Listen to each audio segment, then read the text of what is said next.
आदित्य सुरजेवाला। माननीय अध्यक्ष जी, आपने मुझे आज बोलने का समय दिया। माननीय मुख्यमंत्री जी ने ये बजट एक भविष्य सक्षम बजट जैसे पेश किया, लेकिन असलियत तो ये है कि एक भविष्य अक्षम बजट है, यानी भविष्य के ग्रहण लगाने वाला बजट। बजट का मतलब क्या होता है? बजट एक नई सोच, एक नया रास्ता, एक नई दृष्टि, नई उमंग और नई उम्मीद के लिए होता है। लेकिन 3 घंटे हमें क्या मिला? हमें भाषण मिला, कागज मिला, बड़बोली बातें मिली और उपदेश मिला। आखिर में बजट का सार क्या था? ये खाली झोला बजट था माननीय अध्यक्ष जी। ना किसान खेत मजदूर को कुछ मिला, ना दुकानदार और व्यापारी को, ना दलित और पिछड़े को कुछ मिला और ना ही कर्मचारी को। युवाओं की तो बात ही ना करो, इस सरकार के डीएनए में ही युवा विरोधी है। अध्यक्ष जी, में कमाल की बात है कि 11 साल से जिस सरकार का मोटो ही डिग्रेड द फ्यूचर है, वो डिपार्टमेंट ऑफ फ्यूचर बनाने की बात करती है। माननीय अध्यक्ष जी, ये तो सिर्फ 10 साल से ये सरकार का एक भी कोहेसिव विजन नहीं बन पाया है और इस प्रांत के बड़े बड़े काम रुके हुए हैं। इसलिए तो अपनी नीतियों को ही रिसाइकल करके वो हर साल अनाउंस कर देती है। 2018 में जो गुड़गांव की फूल मंडी अनाउंस हुई थी, आज 2025 में फिर से छाप दी बजट में। जो खेल हरियाणा ऐप 2021 में लॉन्च होना था, वो आज 2025 में भी अनाउंसमेंट ही बन के रखा हुआ है। और जो गुड़गांव और नूह की अंतरराष्ट्रीय स्तर पे जंगल सफारी थी, जो 2023 में अनाउंस हुई थी, आज 2025 में वापस वो बजट में आ गई। मुझे तो लगता है ये हम सबको ही किसी सफारी पर लेकर जाने की कोशिश कर रहे हैं कि इनकी रिसाइकल स्कीम्स के बारे में हम भूल जाए।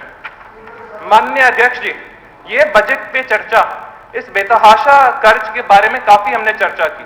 असल में पांव के नाखून से लेकर हमारे सिर के बालों तक हम कर्ज में डूबे हुए हैं। आर्थिक आपातकाल की से गुजर रही है हरियाणा, क्योंकि इस सरकार की एक ही सिंपल नीति है, आमदनी 56, खर्चे 100 रुपया, कर्ज ले लेकर घी पिए भैया। अध्यक्ष जी, 1 नवंबर 1966 में जब हरियाणा बना, तब से लेकर 31 मार्च 2014 तक, यानी 49 साल में हरियाणा का कुल कर्ज 60,293 करोड़ था।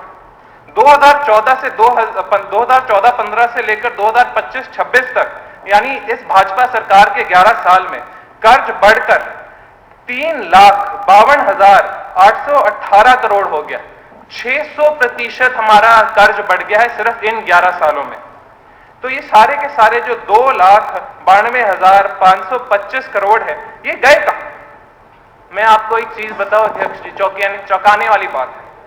पिछले 11 साल में हर दिन प्रतिदिन 11 करोड़ कर्ज बढ़ा है। 73 करोड़ कर्ज बढ़ा है हरियाणा का। 73 करोड़ हर दिन, हर घंटे 3 करोड़ कर्ज बढ़ता है हमारा।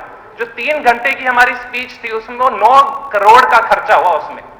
तो माननीय अध्यक्ष जी, अगर इतना ज्यादा कर्ज बढ़ गया है, वो पैसा कहां गया?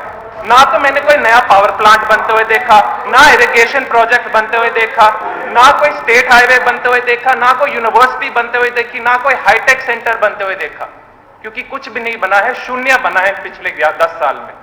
बजट के मुताबिक ही सरकार 35% बजट का पैसा तो कर्ज लेकर चुका रही है। माननीय अध्यक्ष जी, आप सोचिए, अगर कर्ज लेके घर चलाने के लिए अगर पूरा का पूरा घर ही कर्ज पे डाल दें, तो फिर आज की पीढ़ी और भविष्य की हरियाणा की पीढ़ी क्या करेगी?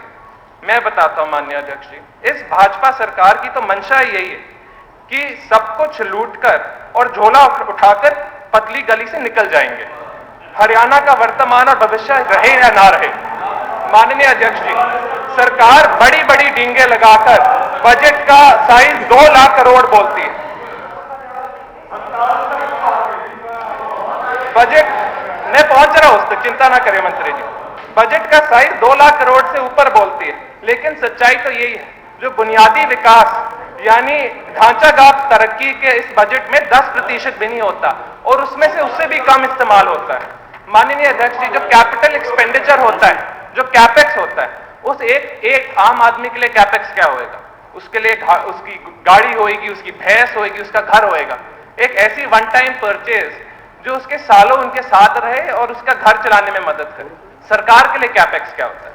सरकार के लिए कैपेक्स थर्मल पावर प्लांट बनाना, स्कूल बनाना, कॉलेज बनाना, इंडस्ट्रियल हब बनाना। वो ऐसी वन टाइम परचेज जिस पे किसी भी प्रदेश की तरक्की और ढांचागत विकास निर्भर है। 2004 से 14 के बीच में जब कांग्रेस की सरकार हुड्डा साहब के नेतृत्व के साथ चली, तब हमने केएमपी बनाया, मानेसर और गुड़गांव को इंडस्ट्रियल और फाइनेंशियल हब बनाया, रेवाड़ी रोहतक रेल लिंक बनाया, पानीपत एलिवेटेड एक्सप्रेसवे बनाया। इस बीजेपी ने क्या किया? ये बीजेपी नारे लगाती है उन्हीं दो सड़कों की, 152 और जम्मू कटरा के, लेकिन ये तो एनएचएआई के से बने हैं, ये तो एनएचएआई के खर्चे पे बने हैं। हरियाणा सरकार ने कहा बनाए? इनके तो स्टेट हाईवे में 2-2 फुट के गड्ढे बने हुए हैं। माननीय अध्यक्ष जी, मुख्यमंत्री जी खुद ही मल्टी लेवल पार्किंग की बात करते हैं।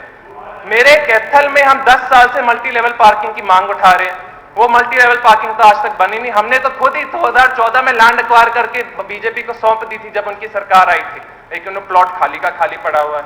और ऐसे ही हरियाणा सरकार जब कांग्रेस की सरकार होती थी, हमने पावर सरप्लस स्टेट बना के दिया था, लेकिन आज के दिन 10 साल में पावर अपनी टोटल इंस्टॉल कैपेसिटी बढ़ाने की जगह टोटल इंस्टॉल कैपेसिटी 3000 मेगावाट घट गई है।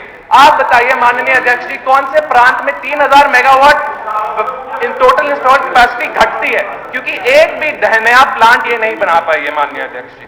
माननीय अध्यक्ष जी, मैं कैपिटल एक्सपेंडिचर की बात करने लगो तो हम तो पूरे दिन यहां बैठे रहेंगे, क्योंकि माननीय अध्यक्ष जी हर साल क्या होता है, हर साल 2014-15 से लेकर 2024-25 में हमने देखा है जितना बजट अलॉट होता है कैपिटल एक्सपेंडिचर के लिए, उसके सिर्फ 86% इस्तेमाल होता है। आप सोचो, मैं आपको 100 रुपया दूं और सिर्फ 86 रुपए, मैं आपसे 100 रुपया मांगू और सिर्फ 86 रुपया वापस दूं, आप तो मुझसे गुस्सा होगे। तो फिर हमारे सारे के सारे हरियाणा वासियों का भी बिल्कुल हक है वो हमारे सरकार से असंतुष्ट हो, क्योंकि वो पैसा जो बोल रही है वो लगा ही नहीं रही। माननीय अध्यक्ष जी, एक आखिरी चीज, माननीय अध्यक्ष जी, लाडो लक्ष्मी योजना के बारे में अनाउंसमेंट की मुख्यमंत्री जी ने। अगर हम मिनिमम कम से कम औरतों को भी ले जो 17 साल से ज्यादा उम्र की है, 1 करोड़ निकलती है हमारे प्रांत में। अगर हम उन सबको 2100 रुपया हर महीने देने लगे, मिनिमम हमें एक सेकेंड, हाँ सही, अगर मिनिमम 1 करोड़ औरतें निकलती, जो 5000 करोड़ माननीय मुख्यमंत्री जी ने लाडो लक्ष्मी के लिए अलॉट किए, उसमें हम सिर्फ 20 लाख से भी कम औरतों को पैसे देने पड़ पाएंगे। तो और जो 80 लाख